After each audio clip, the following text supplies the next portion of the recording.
For those in the Northeast, summertime is in full swing.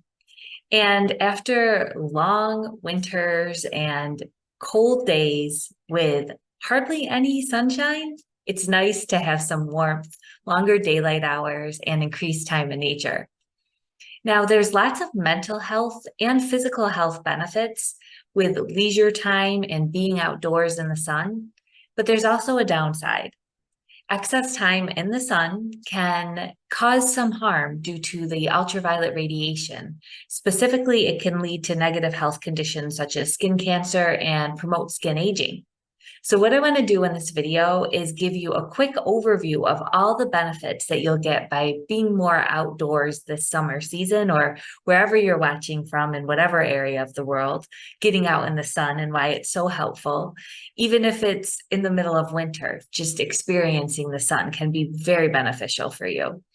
And then I want to give you some resources if you are in a part of the world that does have summertime at the time you're watching this, or any time that you go somewhere where you get a lot of sun exposure, how to naturally protect yourself with less toxic exposure.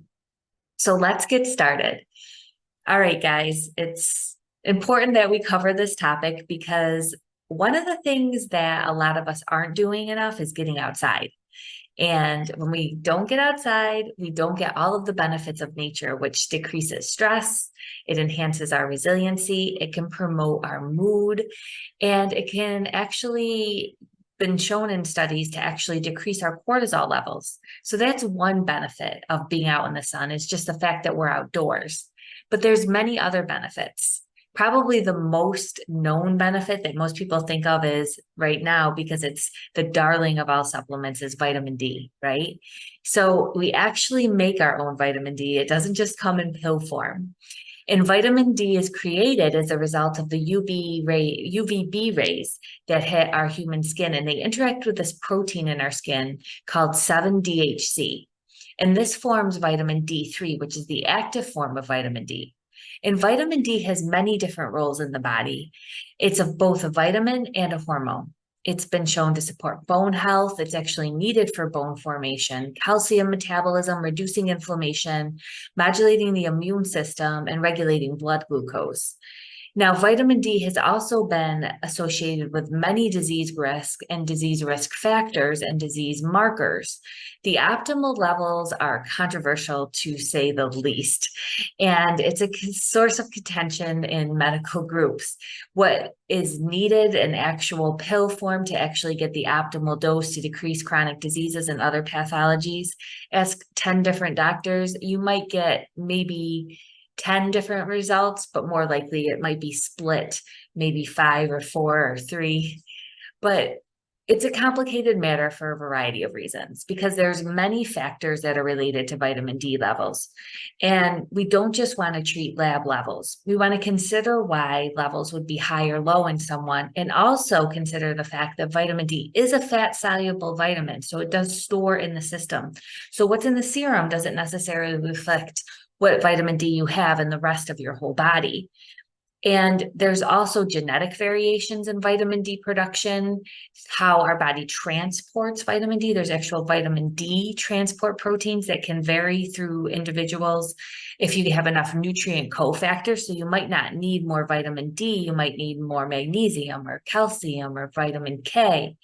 There's liver and kidney health because that's where vitamin D activation and vitamin D going down to the active and what's in the serum, that's where the vitamin D is formed. There's assimilation and digestive function, right? So remember, it's a vitamin and a hormone. So this impacts how the body processes it. If you're getting it from your diet and other aspects, those all determine the amount of vitamin D in the blood. And so this can interact with how someone's going to use a vitamin D supplement. So we have to keep those things in mind. So this might be why there's mixed results in association studies and randomized control studies on the efficacy of vitamin D. It may be related to what's actually in the serum, but it may also be related to some of these other factors. Are people with higher vitamin D levels just naturally healthier? Or if they're in the sunshine all the time, maybe it's not in the serum, maybe it's in other areas of their body. So we have to consider all of that. Needless to say, the sun helps us make vitamin D, and there's a lot of benefits that come from this natural process. So, if you want to learn more about vitamin D, I do have 2 articles that go into the nitty-gritty details of that, and that will be in the video description along with the resources and references of what I'm covering specifically in this video. There'll be an accompanying article, so you can check that out if you want to dive deeper into that. It's kind of a hot topic.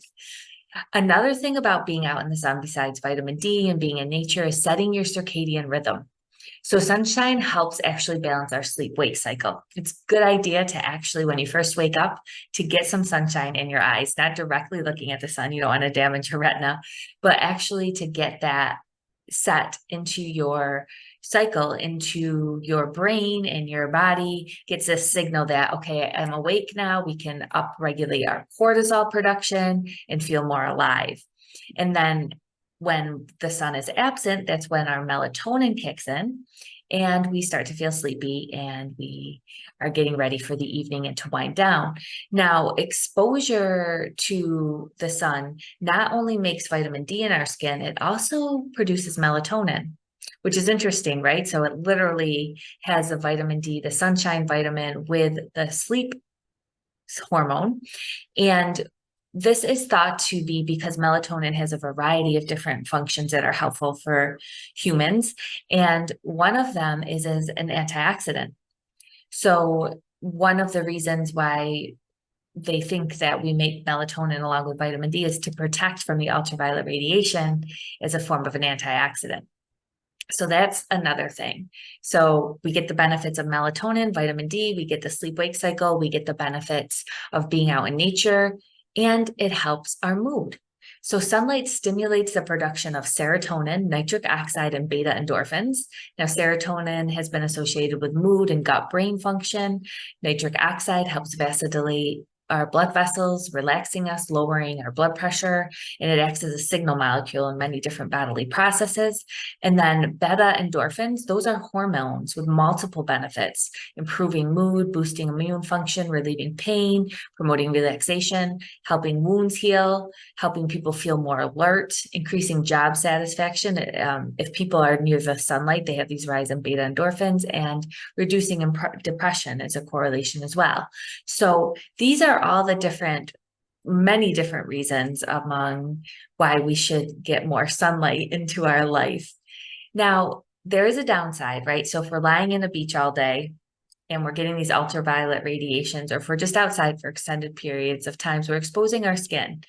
And although that's good in the long term, it can cause some damage. I talked about it being linked to the promotion of potentially skin cancer or skin aging. Now, I recently was published an article in Life Extension magazine on some natural protection from the sun.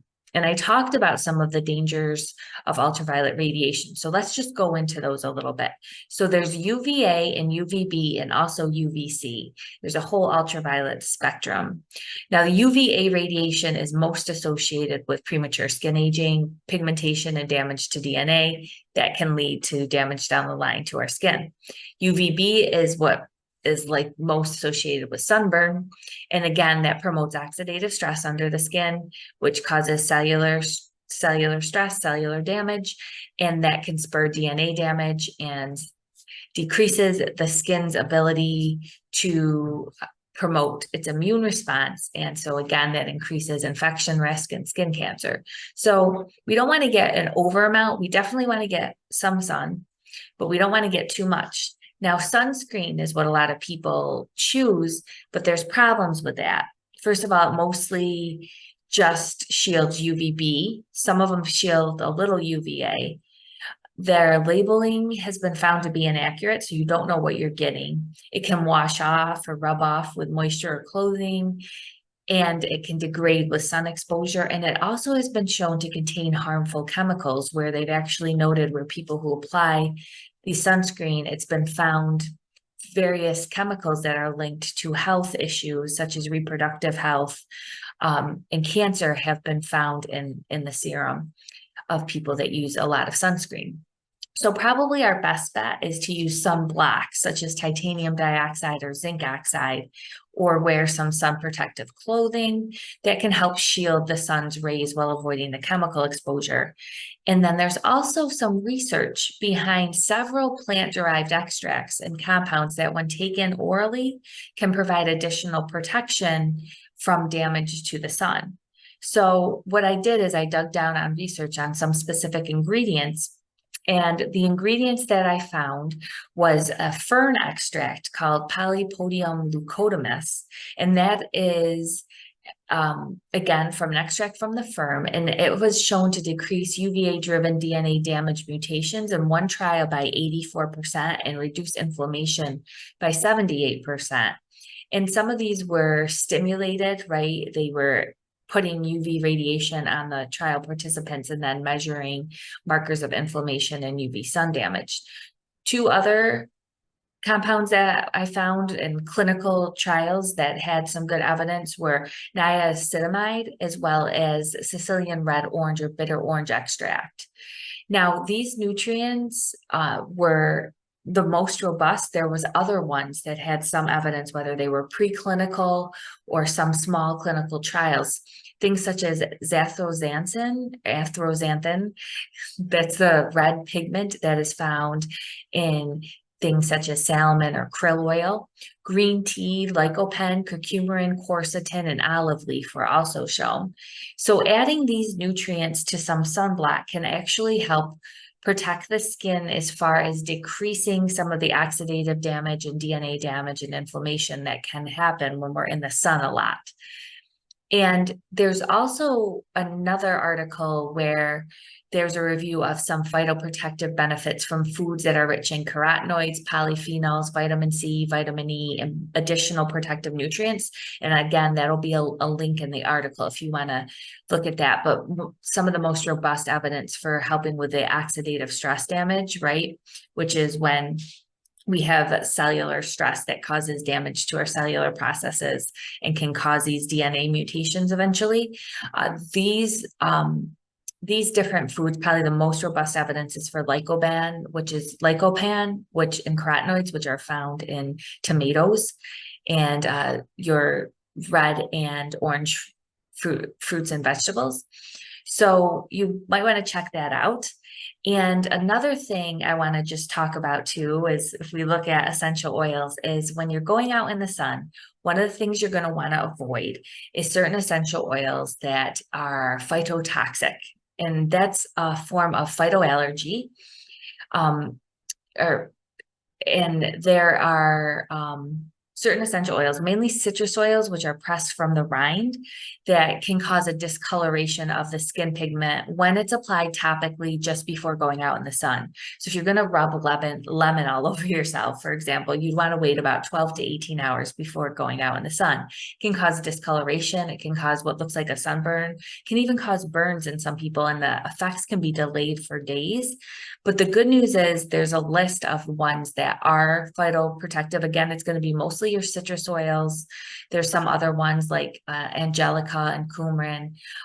So those you just want to be mindful of. Now, phytotoxic reactions happen with plants. They happen with different medications. We think of some antibiotics. So it's not that they're toxic in of themselves. It's just when the sun hits certain, what they're called fluorocoumarins, in the essential oils, even if they're in small amounts, it can cause a cross-linkage with the DNA in your skin cells, and that can cause this discoloration or change in your skin.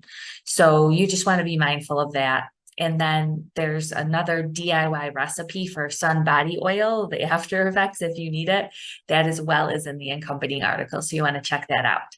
So just to bring it all in, Sunshine has a lot of benefits. Vitamin D, it enhances mood, it balances our sleep-wake cycle, it gets us outdoors, but too much sun can cause DNA damage and increase the risk for skin cancer and skin aging. So we want to protect ourselves mindfully and also not introduce too many chemicals into our system. We can do things with sunblock. We can use some of the oral compounds that I suggested, such as polypodium is a bitter orange, as well as niacinamide, and then some of these high plant compounds that are high in antioxidants and polyphenols. So I hope that's helpful for you, and I hope that you can go out. When I'm recording this is the American 4th of July celebration. So there'll be a lot of outdoor activities. I hope this helps provide you with some resources and also moving forward. And I'd be happy to answer any questions. And again, if you are a member of a community member, there'll be additional resources in your membership vault on phytotoxicity and essential oils and essential oils for the summer and things such as that.